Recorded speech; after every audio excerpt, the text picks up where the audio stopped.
اعوذ باللہ من الشیطان الرجیم بسم اللہ الرحمن الرحیم۔ السلام علیکم ورحمۃ اللہ وبرکاتہ۔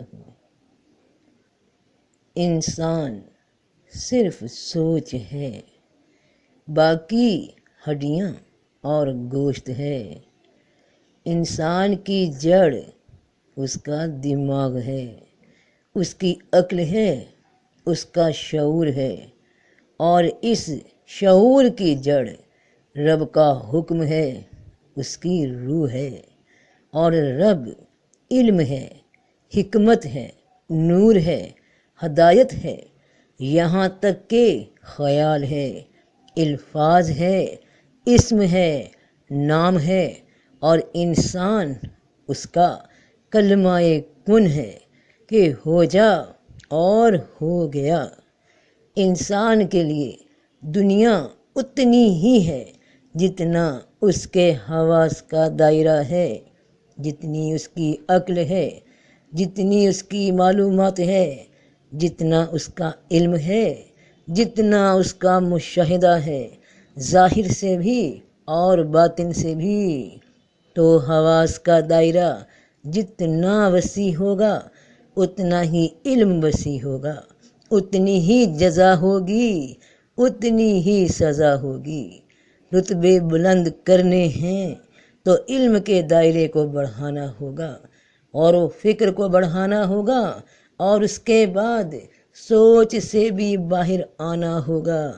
سوچ کی پرتیں ہیں، جلدیں ہیں، ایک ایک کر کے ایک ایک پرت کو کراس کرتے جانا ہوگا کہ اور ہر ایک کے لیے اپنے اپنے اعمال کے مطابق درجے ہیں، تاکہ اللہ ان کے اعمال کا انہیں پورا عوض دے، اور ان پر کچھ بھی ظلم نہ ہوگا۔ رب پاک نے ہر انسان کو حواس خمسہ سے نوازا۔ یہ 5 سینسز، 5 حواس عطا کیے، اور ان حواسوں کو، ان سینسز کو کنٹرول کرنے کے واسطے دل دیا، سمجھ دی، عقل دی، یعنی شعور دیا۔ یہ حواس اگر عقل سے، غور و فکر سے قابو میں نہ رکھے جائیں تو انسان کو بدحواسی کا شکار بنا دیتے ہیں۔ تو انسان کے لیے دنیا اتنی ہی ہے جتنا اس کا علم ہے، اس کا مشاہدہ ہے، جتنی اس کی عقل کام کرتی ہے، جتنی اس کی نگاہ کام کرتی ہے۔ اگر عقل محدود ہے، نگاہ محدود ہے، تو سوچ محدود رہے گی۔ رب پاک نے ہر انسان کو عقل عطا کی، جو جتنا عقل سے کام لے وہ اتنا ہی علم کے میدان میں، شعور کے میدان میں آگے بڑھتا جاتا ہے۔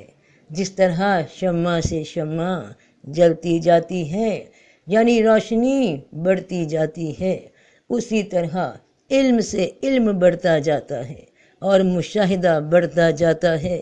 جتنا علم بڑھتا جائے گا انسان رب کریم کے اتنا ہی قریب ہوتا جائے گا۔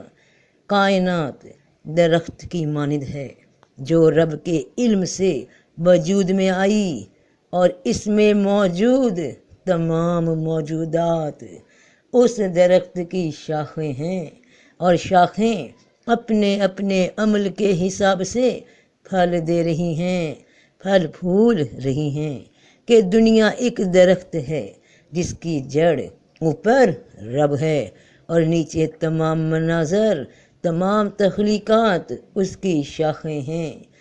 عالم صغیر یعنی ایک مکمل دنیا کی ایک چھوٹی مکمل مثال یہ انسان، جس کی جڑ اس کی عقل ہے، اور باقی حواس اسی عقل سے نکلی شاخیں۔ جیسی عقل ہوگی ویسی ہی شاخیں نکلیں گی، اور جیسی شاخیں نکلیں گی ویسا ہی پھل لائیں گی۔ کہ درخت وہ حرکت، وہ ہستی، وہ قوت جو اس سے متعلقہ یعنی تعلق رکھنے والی ہر شے کو متحرک کر دے، یعنی حرکت میں لے آئے۔ اور حقیقی انسان، اس کی شناخت، اس کی روح ایک درخت کی طرح ہے جس کی جڑ رب العالمین ہے، اور جو رب ہے وہی سب ہے۔ رب علم ہے، حکمت ہے، اور کائنات ساری اس علم کا ظہور ہے، اور انسان جس کی بنیاد ہی علم پہ رکھی گئی، وہ علم جس کا مقام انسان کے واسطے اس کا شعور ہے، اس کا دماغ ہے۔ اگر انسان اس سے ہٹ کر صرف اپنے جسم کو ہی انسان سمجھتا رہ گیا تو گویا اس نے اپنی حقیقت بھلا کر خود کو صرف ایک خواب کی طرح سمجھا۔ جس طرح خواب میں نظر آنے والی چیزیں اتنی واضح نہیں ہوتی جتنی کھلی آنکھ سے دیکھنے میں بات مکمل اور سمجھ میں آتی ہے، اسی طرح جس روح نے صرف خود کو جسم مان لیا اس نے خود کو بھلا دیا، اور جس نے خود کو بھلا دیا اس نے خدا کو بھلا دیا۔ اللہ کی یاد ہی وہ واحد روح کی خوراک ہے جس سے روح کو مکمل آسودگی حاصل ہوتی ہے۔ جس طرح جسم کو قائم رکھنے کے لیے مختلف اناج پیدا کیے گئے، اسی طرح روح کا اناج یعنی حقیقی اناج صرف روح مطلق ہے۔ آج اس بیان میں ایک خاص، اہم اور لطیف مقام پہ بات ہوگی۔ عجیب راز ہیں مگر حقیقت ہیں جن پہ غور کر کے ہی ان مقامات تک رسائی ہوتی ہے۔ جتنی میرا رب چاہے تو شروع کرتی ہوں اللہ کے نام سے جو بڑا مہربان اور نہایت رحم فرمانے والا ہے۔ بے شک تو قرآن پاک میں کل 21 آیات ہیں، 21 ورسز، جن میں ذکر فرمایا گیا ہے درخت کا، یعنی درخت کا لفظ 21 مرتبہ قرآن پاک میں آیا ہے۔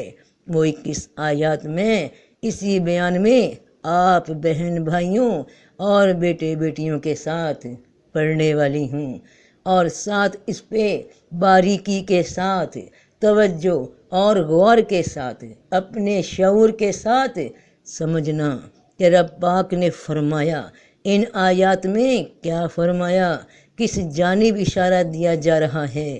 جیسے کہ اللہ آسمانوں اور زمین کا نور ہے، اس کے نور کی مثال ایسی ہے جیسے تاک میں چراغ ہو۔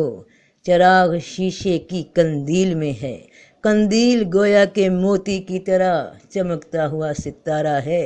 زیتون کے مبارک درخت سے روشن کیا جاتا ہے۔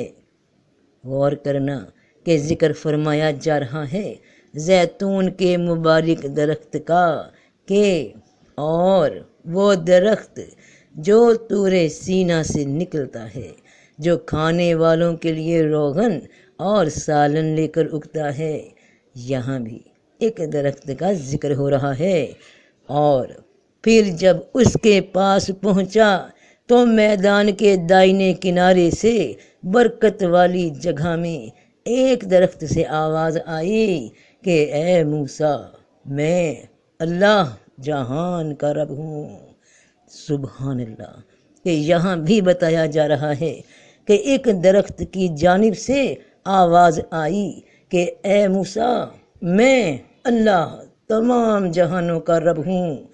ذرا غور کرتے جاؤ بیٹے بیٹیوں، بہن بھائیوں، کچھ دیر میں اسی بیان میں انشاءاللہ ان آیات کی تفصیل و تفسیر سامنے آنے والی ہے۔